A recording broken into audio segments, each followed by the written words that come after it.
უმძიმესი 3 საათი ჰქონდა ქართული ოცნების დელეგაციას ჟენევაში გაეროში ადამიანის უფლებათა საბჭოს ხდომაზე, სადაც ზუსტად 3 საათის განმავლობაში განიხილებოდა საქართველოში მიმდინარე პროცესები, ადამიანის უფლებები და ქართულ ოცნებას მოუწია ძალიან ბევრი კრიტიკული გზავნილის მოსმენა, განსაკუთრებით ევროკავშირის და ევროპის წევრი სახელმწიფოების მხრიდან. პრაქტიკულად არ დარჩენილა ჩვენი დასავლელი პარტნიორი, რომელმაც ქართული ოცნება არ დაადანაშაულა ადამიანის უფლებების უხეშ დარღვევაში.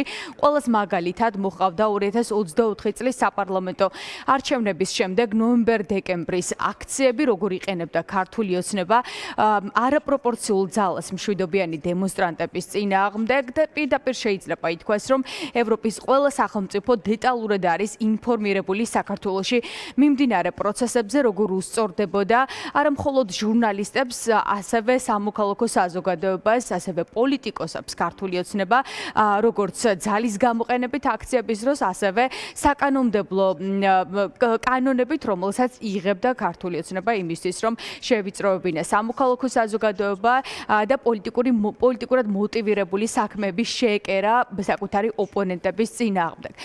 ამ გამოსვლის დროს იმყოფებოდა დარბაზში ალექსანდრე დარახველიძეც, რომელიც არის შინაგან საქმეთა სამინისტრის სანქცირებული მოადგილე დიდი ბრიტანეთის და ევროკავშირის წევრი სახელმწიფოების მხრიდან. ალექსანდრე დარახველიძე პარტნიორებს უმტკიცებდა, რომ აქციების დროს ძალის გამოყენება პოლიციელების მხრიდან არ ყოფილა, თუმცა ის განცხადებები, რომელიც კეთდებოდა 3 საათის განმავლობაში, მეტყველებდა იმაზე, რომ რა განცხადებებიც არ უნდა გაეკეთებინა ქართულ ოცნებას, რეალობა ჩვენმა პარტნიორებმა ძალიან კარგად იცოდნენ, ამიტომაც მათ მოითხოვეს როგორც რეპრესიული კანონების გაუქმება, ასევე პოლიტპატიმრების გათავისუფლება, სინდისის პატიმრების გათავისუფლება და ყველა იმ პოლიციელის პასუხისგებაში მიცემა, რომლებიც ძალას იყენებდნენ მშვიდობიანი დემონსტრანტების წინააღმდეგ. სურს შემდეგი რეკომენდაციები გავცეთ. უზრუნველყავით სამართლებრივი ჩარჩო, რომელიც საშუალებას იძლევა პოლიტიკური პლურალიზმის, პატივისცემისა და თავისუფალი და სამართლიანი არჩევნების ჩატარების. უზრუნველყავით მედია თავისუფლება და მედია პლურალიზმი. უზრუნველყავით გამოხატვის თავისუფლების, მშვიდობიანი შეკრებისა და შეკრების უფლებების სრული პატივისცემა. გაათავისუფლეთ პოლიტიკური მიზეზებით დაკავებული ყველა პირი და უზრუნველყავით სამართლიანი სასამართლოს უფლებით სარგებლობა. იბრძოლეთ ძალადობისა და დისკრიმინაციის ყველა ფორმის წინააღმდეგ.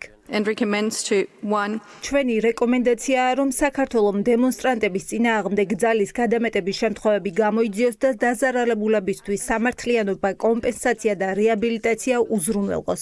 ასევე გააუქმოს უცხოური გავლენის გამჭვირვალობის შესახებ კანონი, უცხოური აგენტების რეგისტრაციის აქტი და გრანტების შესახებ კანონში ცვლილებები. საქართველოს უნდა გააუქმოს ან შეცვალოს მაუწყებლობის შესახებ კანონსა და სიტყვისა და გამოხატვის თავისუფლების შესახებ კანონში შეტანილი ცვლილებები.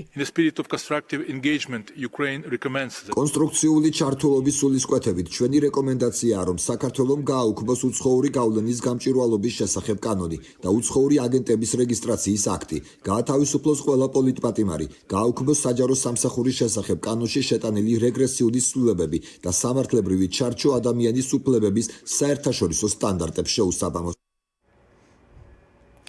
3 საათიანი განხილვის შემდეგ სოციალურ ქსელში ვრცელი განცხადება გამოაქვეყნა გაეროს სპეციალურმა წარმომადგენელმა მერი ლოულორმა, რომელმაც დეტალურად ისაუბრა საქართველოში მიმდინარე პროცესებზე. ლოულორი X-ზე წერს, რომ ის თავად იმყოფებოდა საქართველოში და საქართველოში ვიზიტის შემდეგ მან მოამზადა კონკრეტული ანგარიშიც თავისი რეკომენდაციებით, რაც ქართულ ოცნებას უნდა შეესრულებინა, თუმცა გაეროს სპეციალური წარმომადგენელი აღნიშნავს, რომ მათი არაერთი მიმართვის მიუხედავად პასუხები ქართული ოცნების მხრიდან ვერ მიიღეს. შესაბამისად, გაეროს სპეციალური წარმომადგენელი კიდევ ერთხელ ასახელებს იმ კრიტერიუმებს, რომელიც საქართველოს უნდა შეასრულოს, რათა საერთაშორისო სტანდარტებს დაემორჩილოს და მათ შორის ეს არის როგორც პოლიციელების მხრიდან გადაჭარბებული ძალის გამოყენების საქმეების განხილვა, ასევე მშვიდობიანი დემონსტრანტებისთვის თავისუფალი და მიუკერძოებელი სასამართლოს ქონა და ასევე მერი ლოულორი წერს, რომ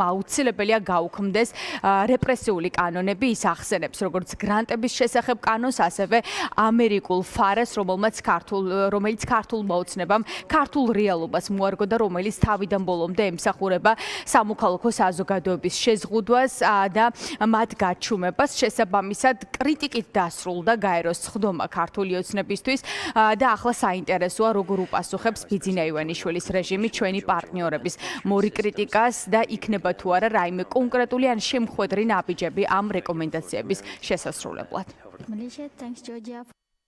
ვიზიტის დროს დავაფიქსირე ადამიანის უფლებებით სარგებლობის სივრცის სერიოზული შევიწროვება. მთავრობის მიერ სამოქალაქო საზოგადოების, კრიტიკულად განწყობილი ჟურნალისტებისა და უფლებადამცველთა რეპრესიები. 2023 წლის შემდეგ უცხოური გავლენის გამჭვირვალობის შესახებ კანონის მოწინააღმდეგე უფლებადამცველები დაშინების, მუქარისა და ფიზიკური თავდასხმის მსხვერპლი არიან. 2024 წლის დეკემბრიდან 2025 წლის თებერვლის ჩათვლით საქართველოს პარლამენტმა დაჩქარებული წესით მიიღო საკანონმდებლო რეფორმები, რომლებიც ეხება შეკრებებს, ადმინისტრაციულ სამართალდარღვევებსა და სისხლის სამართლის კანონმდებლობას. ყველა მათგანი სერიოზულად ზღუდავს ადამიანის უფლებების დაცვის შესაძლებლობას. ასევე ახალი კანონების სამიზნე სამოქალაქო საზოგადოება გახდა, მათ შორის უცხოური აგენტების რეგისტრაციის შესახებ აქტის და გრანტების შესახებ კანონის გამო, რომლებიც არასამთავრობო ორგანიზაციებს გრანტების მიღებას ან მთავრობის თანხმობის გარეშე გრანტების განახლებას უკრძალავს. ამ კანონებთან ერთად საქართველოში ადამიანის უფლებადამცველები ცილისმწამებლურ კამპანიებსა და მოჩვენებით სისხლის სამართლის საქმეებს ებრძვიან, მათ შორის საბოტაჟის საქმეებს. საქართველომ უნდა შეწყვიტოს ადამიანის უფლებადამცველი ორგანიზაციების, ადამიანის უფლებადამცველებისა და ადვოკატების წინააღმდეგ ცილისმწამებლური კამპანია, მათ შორის მაღალი რანგის პოლიტიკოსებისა და მთავრობის კონტროლირებადი მედია საშუალებების მიერ.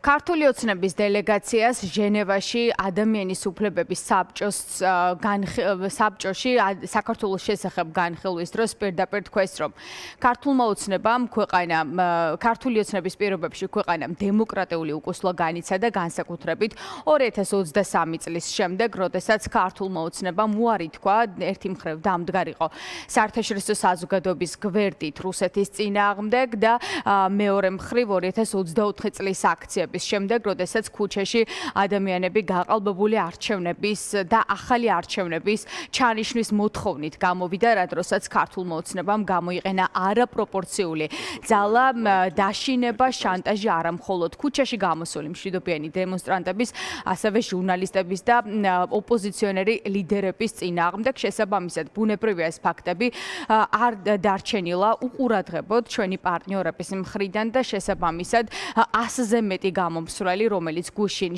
ჟენევაში გაეროს დარბაზში იმყოფებოდა, მიუთითებდა ქართულ ოცნებას, რომ შეეჩერებინათ საქართველოში დემოკრატიული უკუსლა და აღედგინათ ადამიანის უფლებების დაცვა.